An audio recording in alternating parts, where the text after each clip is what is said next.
Hey guys, welcome back to Gardens and Grace. For those of you that don't know me yet, my name is Tasha. Today I want to talk about compost.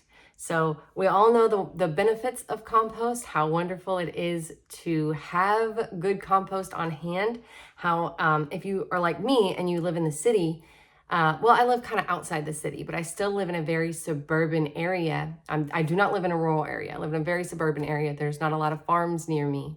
And so there's a lot of big box stores near me, but sourcing good compost can be really hard for me to do. And even if I can find good compost, it can be really expensive. So the goal is to make my own compost, and I've been doing so successfully for some time now. The thing is, I do not want to turn a pile every day. So I have a method of making a very simple, lazy compost. It does take more time. If I was out there turning my compost every day, I would have compost a lot faster. But I don't want to do all of that work.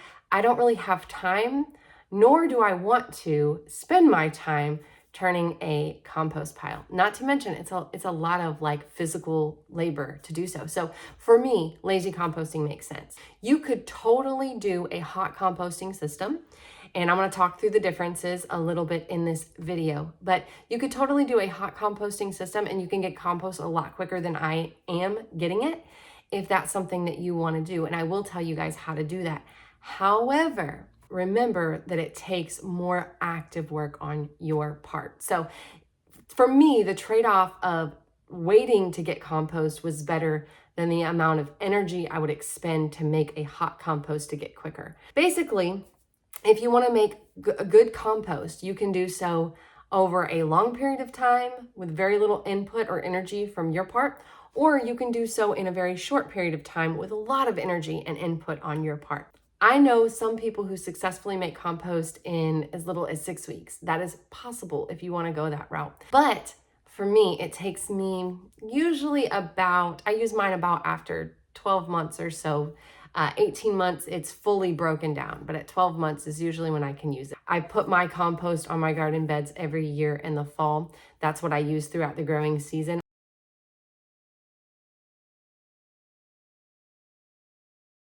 A compost tumbler is really cool because you could put in about half carbon, half nitrogen, and it will turn into compost within a reasonable amount of time, but you would have to go out and turn that tumbler every day.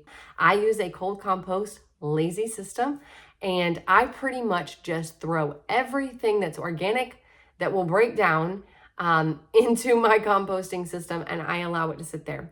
Every fall, I take whatever's in my compost bins and I spread it on my garden beds. And by spring, I'm ready to plant in those garden beds with no problem. And if you're like me and you just want a simple composting system so that you can get your own compost, so you can spread it on your own garden, so that you're not spending a ton of money at the big box stores, stay tuned because this video is going to be for you.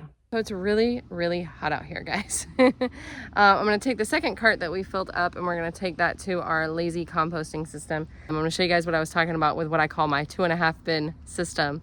But yeah, that's the second cart that we filled up and we're going to take that over now. Here's what I mean about my 2-bin system. I'm going to show you the half bin part in a second. But right here is where I'm currently adding my compost and I'm just throwing things in. I think I even have an egg carton in there that I did not fully like rip up. Compost does better when you make your materials smaller. So best practice, rip those things up. They will break down quicker. If you leave them whole, it's going to take a lot longer to break down. But obviously I don't always follow my own advice. So I just have a carton in there that's not fully broken down. You can actually compost a lot more things than most people think that you can. There's a lot of conversation and debate right now about, well, compost this or don't compost that. Here's the thing. Eventually, everything is going to break down, right? So even plastics will eventually break down. Now, they take a really long time to do so. That's not something you're going to want to compost. But basically, if you're not sure, here's what you can do. Look up whatever it is that you want to compost and see how long it takes to break down. Just do a quick Google search. How long does it take to break down? You know, a lot of people will say not to compost meat, dairy, cheese, things like that. It's not that you can't compost those things. It's just that they smell really bad. And also they'll attract wild animals. You can create closed systems you know, containers and things like that where you can compost in. I typically stay away from that. I do have a compost tumbler that I use on occasion. I would rather just use my lazy compost system here and then just throw this on my garden beds in the fall, and then whenever I go to plant in it in the spring, if I don't have any compost left to add to it, that's okay. I will just buy amendments. Now that's my personal, I'll be honest with you, I buy amendments. I buy organic granular fertilizer, I buy bagged compost sometimes I buy bagged soil, I buy bagged potting mixes. So I kind of do spend money on those things and supplement my compost that I make. I do make compost, but I don't make enough. And for me, it's better to do a lazy compost to save time and spend a little money by adding in the amendments, rather than trying to make a whole lot of compost and do a hot composting system and spend all of my time trying to build my compost. So rather than do that, I spend the money. But that's totally up to you. You don't have to. You really can compost almost anything. So like I said, here's the 2 bins. I will be filling this bin now. This bin is already, I had a ton of stuff in it. It's already broken down quite a bit.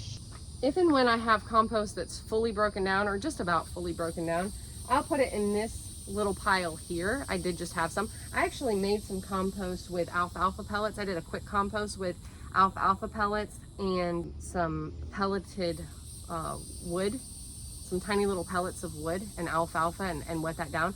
It made it compost fairly quickly. The thing is, it's really high in carbon, so I haven't quite got the ratio right on that yet, but it was a quick way to make compost in a tumbler.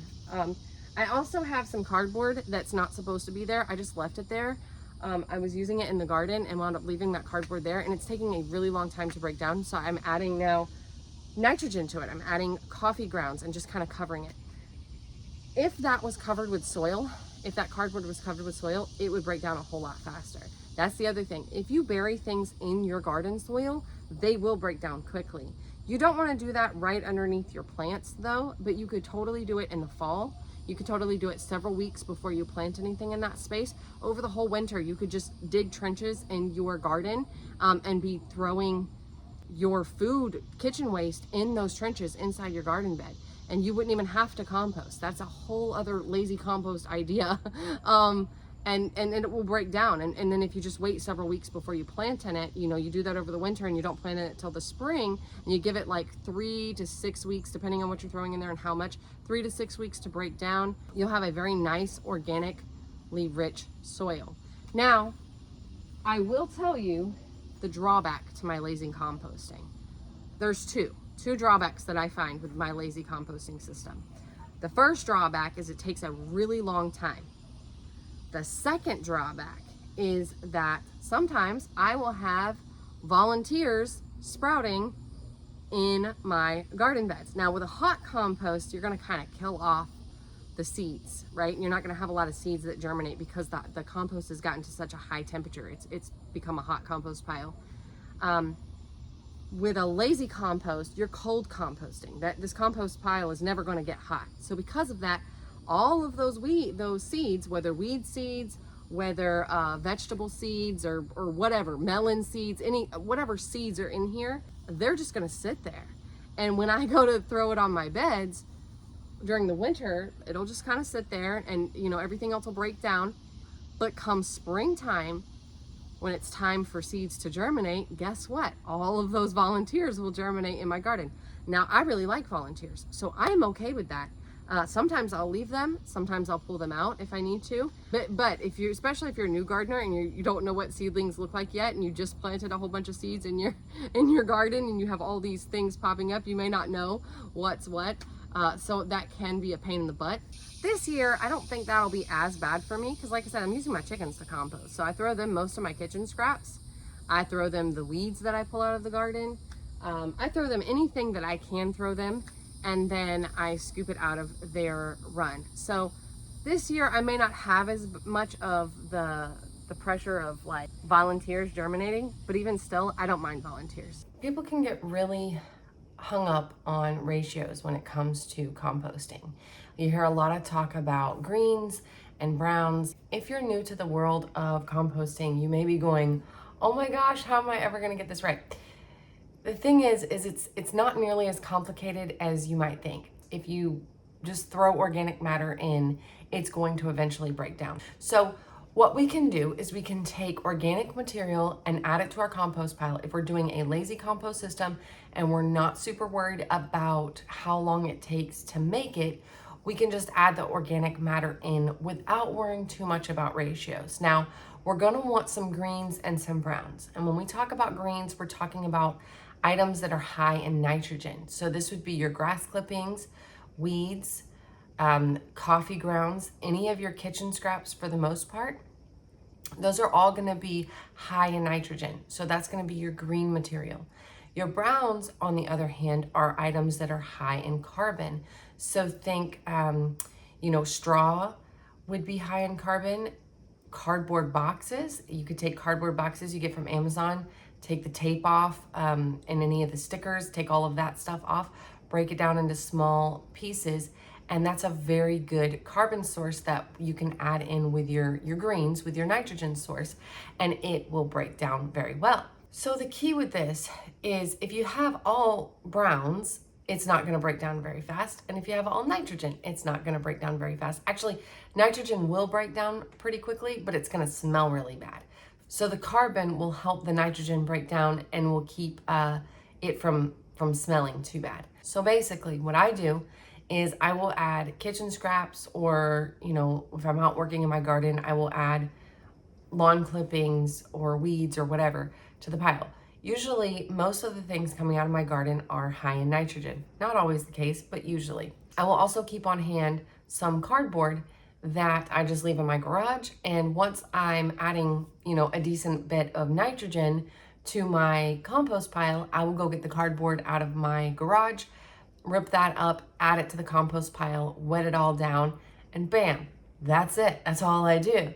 A lot of times, I will actually use my chickens to compost for me. So most of my kitchen scraps now go to my chickens. That was the practice I used prior to having chickens, and I still do to some extent, but most of my chicken scraps go to my chickens. And what happens is the chickens actually make compost for me. I have other videos talking about the deep litter method when it comes to chickens, how I put a lot of pine shavings in their coop and just kind of keep covering the manure that's in there, and I clean it out a couple times a year. And when I do clean it out, I add that into my compost pile. Now, that is already really rich in nitrogen, and I've already added the carbon source, which would be the pine shavings, in their coop. So all I really do is scrape it all out in the garden cart, like you saw in the video, and I take it over to my compost pile. I dump it, and I allow that to break down, and then I just add whatever's around the garden with it. I don't worry too much about ratios. Like I said, I know it's all gonna break down. Small material breaks down much quicker than larger material. As we're adding things into our compost pile, we can also add a handful or a couple handfuls of good soil or compost that's already made. We can cover it a little bit with soil. That will help it break down even faster. And like I alluded to in the video, another option that you can do is adding your kitchen scraps directly to your garden beds, as long as nothing is growing in them. Now, we want to do this in the fall or in the winter if your ground doesn't freeze. Where I'm at, the ground doesn't normally freeze, so I can do it during the winter. If you're in a place where the ground freezes, you might be able to do it in the fall or even in the early spring before you plant in your garden beds. As long as you have about 3 to 6 weeks, that material will break down pretty well. Now, I do recommend if you're gonna add your kitchen scraps to your garden, remember those are very high in nitrogen. I recommend that you would add a little bit of carbon with that. So some shredded up pieces of cardboard or something like that. And as I alluded to earlier, there is the option to make hot compost. So the way you're gonna do hot composting, it's pretty straightforward, but you're gonna have to be very intentional about your ratios with carbon and nitrogen. So a lot of people will recommend, a little more nitrogen or a little more carbon. You'll see a lot of different information on that. When I did hot composting, I did almost equal amounts of nitrogen and carbon. I tried, within reason. I didn't, sit out there and specifically measure it. I just kind of eyeballed it. And if it looked right, as I would add nitrogen into the composting system, I would add a carbon source on top of it to cover it. I would make sure all of my material was really small, wet it down really, really, really good. and then come back the next day, turn the pile to make sure that I'm getting air in the pile. That's really the goal with hot composting. You want to make sure that you're turning the pile so that air is getting in inside the pile. And then I would wet it down again, make sure it was really, really wet. And then I would leave it until the next day. And the next day I would go back out and turn it again. And I would continue this process until I saw that the pile began to heat up.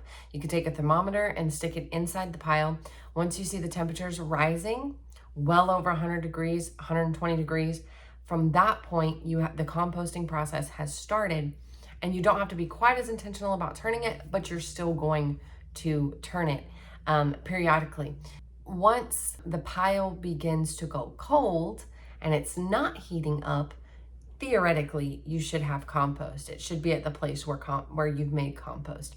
Now, I also said that I use a compost tumbler, and I do from time to time. And I will use very small material in a compost tumbler. I will turn that every day. The cool thing about the tumbler is it's easier to turn than having to go out and flip your compost pile by hand. But again, same principle, same concept. You want to have just about equal amounts of carbon and nitrogen. Again, if there's a little bit more carbon, there's a little bit more nitrogen. You don't quite have to get as hung up on it. You might have to play with your ratios to make sure that you have, depending on the material that you're using, you can play with your ratios to determine what's going to work for you. But you can start with something like half carbon, half nitrogen, or close to that, and then go from there. Now, with the compost tumbler, like I said, same concept. You're going to wet it down and you're going to turn it every single day. You're going to take a thermometer out there, you're going to measure the temperature, and once it's really heating up, you'll know that you're making compost. Hopefully you got some value out of this video. Hopefully it answered some questions for you. Leave me some comments below. Let me know what you're doing in your area. Are you hot composting? Are you cold composting, lazy composting like I talk about in this video? Are you trying something else altogether? Let me know what you're doing. Thank you guys so much for hanging out in my garden and in my house with me today talking about composting. May your garden be filled with grace and may you be abundantly blessed. We'll see you next time. Bye.